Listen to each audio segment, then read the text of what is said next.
Can going to war crash economy? I want to start off by giving all praises, honor, and glory unto Yahweh by Hashem Yahweh Shai. Once again, all praise to our power, our Father, Yahweh, in the name Yahweh Shai, in the name of the Holy Spirit. Double honor unto our teachers, the elder apostles and elder bishops of Great Millstone. Peace and blessings to the elect of Israel, the house of David, beginning with the 144,000. Can going to war crash economy? Now, this is a simple Google search. I just typed this in on Google. Into the Google search engine, can going to war crash economy? And this is what popped up. Yes, going to war can crash an economy, particularly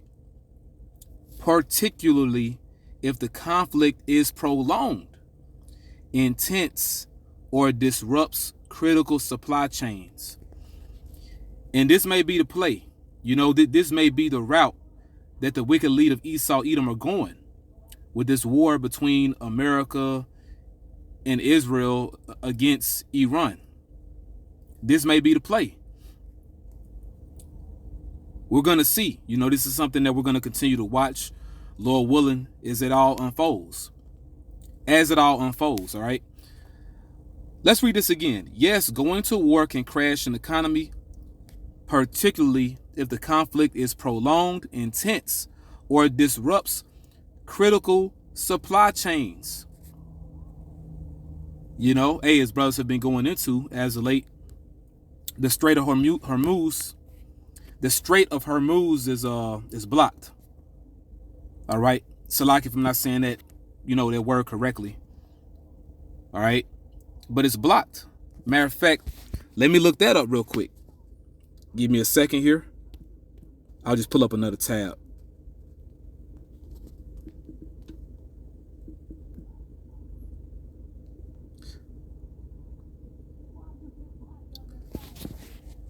Strait of Hormuz.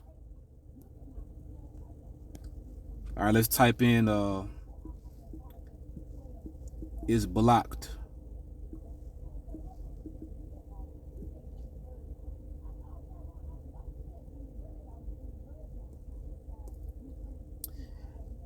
As of early March 2026, and we're still in early March 2026, the Strait of Hormuz is experiencing severe operational disruptions, effectively acting as a blockade following U.S. and Israeli military actions against Iran. So there we go. All right, you can read more on this. Market disruption. All right, and that says as 20% of the world's oil passes through this route, the blockade has led to a sharp increase in global oil and gas prices. And it's just the beginning. This is only a beginning, man. The Strait of Hormuz is very important. It's extremely important. But let's go back to this, all right? Can going to war crash an economy? Let's read some more. While short-term, small-scale conflicts may have minimal impact, major wars often cause inflation, high debt burdens, reduced consumer confidence, and labor shortages, potentially triggering recessions. Because, see, something has to happen in order for the wicked leader Esau to crash the system and introduce the MOTB on a global level. In order for them to introduce the MOTB, which is the mark of the beast, in order for them to introduce it to this world stage, they have to first get rid of this current system. They have to get rid of this current system in order to introduce this digital system. All right?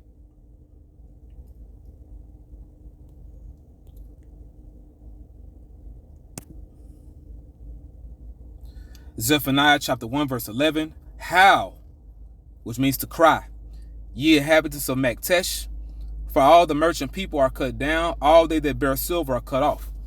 Which brothers always go into it, how, Maktesh was a financial district. You look it up. Makdash. That may be how you say it in the Hebrew. Now it says it means a mortar or deep hollow, a hollow or valley evidently in the greater Jerusalem area.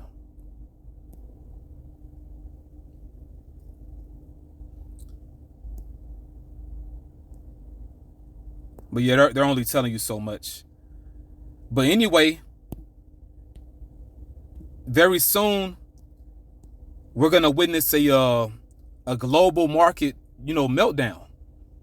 The wicked leader Esau, Edom, they want to crash all these economies of this world in order for them to introduce this digital system, this new system. They speak about a great reset. They speak about the fourth industrial revolution. In order for them to bring that, they have to first get rid of the current way of doing things now. And we're not going to get up out of here until the MOTB is made mandatory. That has to happen first. Okay? It has to happen. So I pray this was edifying, man. Just a quick video. This is a very interesting scenario. A very interesting scenario. And we're going to continue to watch. Okay?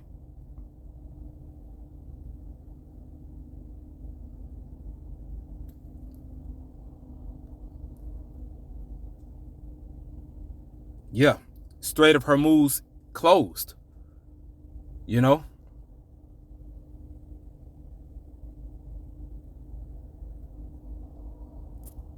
even if they reopen it up, if they reopen it up, which makes sense, they'll do it. Same time, some big things are at play, man. It's bigger than what you see right now. It's far bigger than what you see. Yeah, U.S. efforts to reopen Strait of Hormuz mean oil shipments will soon resume. But at the same time, once again, things can slow down, like Elder Pastor Hart said, but ultimately for the big one. Big things are really going to devastate this society, man. And ultimately the MOTB has to be made mandatory. So with that, I want to give all praises, glory, and honor unto Yahweh Ba'ashem Yahushai. Ba'ashem Rakah Kwadash. I want to give double honor unto our elder apostles and elder bishops of Great Millstone. Peace and blessings to the hopeful elect of Israel, the house of David. Shalom.